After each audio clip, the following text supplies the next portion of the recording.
नमस्कार। इन खबर में आपका स्वागत है। मैं विद्याशंकर तिवारी। चीन मान नहीं रहा है। जो शुरू खबरें आई थी और जो अपने नेशनल सिक्योरिटी एडवाइज़र है अजीत डोभाल, जो वहाँ के अपने समकक्ष से उन्होंने बात किया था, उसके बाद वो गलवान से, हॉट स्प्रिंग से, इस वाले इलाके से तो पीछे हटा और भारत भी पीछे हटा।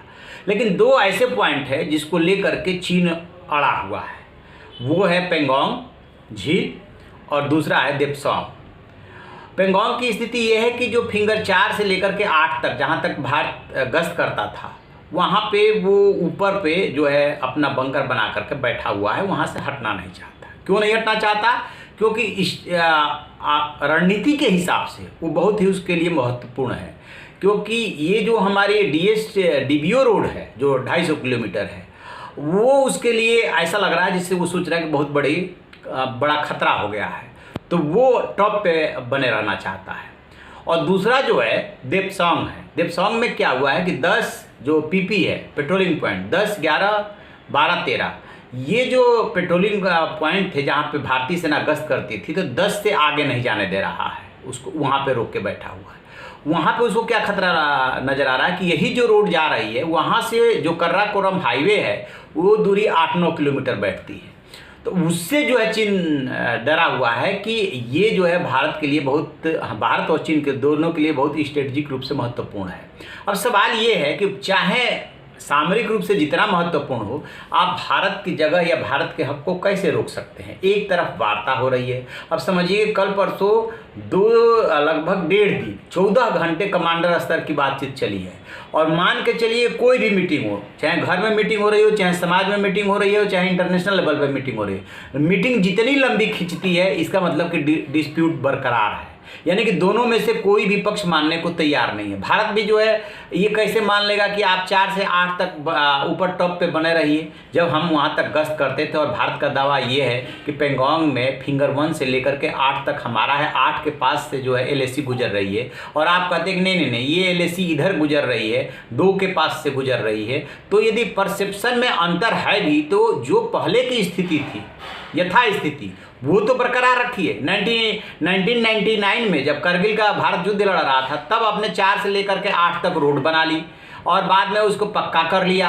भारत जो है चुप रहा और अब आप उस पर दावा करने लगे, तो भारत वहाँ भी नहीं मान सकता और ना देप्सोंग में मान सकता है, क्योंकि भारत के लिए भी बहुत महत्वपूर्ण है। तो इन दोनों चीज़ों पे बातें रुकी हुई है। अब अंतर्राष्ट्रीय परिस्थितियों को देखिए।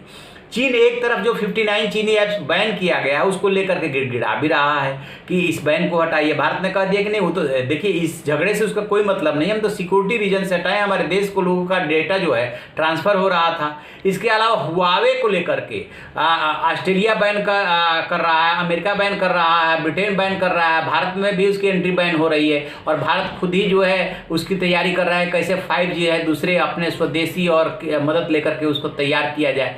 तो वो सब को लेकर के भी चारों तरफ से वो फंसा हुआ है आर्थिक मोर्चे पे। और अब यदि सामरिक दृष्टि से बाहर का देखिए तो साउथ चाइना सी में इतना बुरी तरीके से वो घिर गया है, और हांगकांग को लेकर के कि ब्रिटेन भी अपना वहाँ पे भेज रहा है अमेरिका के साथ। कहाँ पे? साउथ चाइना सी में। तो साउथ चाइना सी में जो दादागिरी वो चला रहा था, वो अब दादागिरी उसकी चल नहीं रही है। वो लगातार अमेरिका अन्य देशों के साथ मिल करके वहाँ पे सैन्य अभ्यास कर रहा है। तो अंतर्राष्ट्रीय परिस्थितियाँ इस समय चीन के लिए बिल्कुल मुफीद नहीं है, और इससे अच्छा भारत को मौका भी नहीं मिल सकता चीन को घेरने के लिए।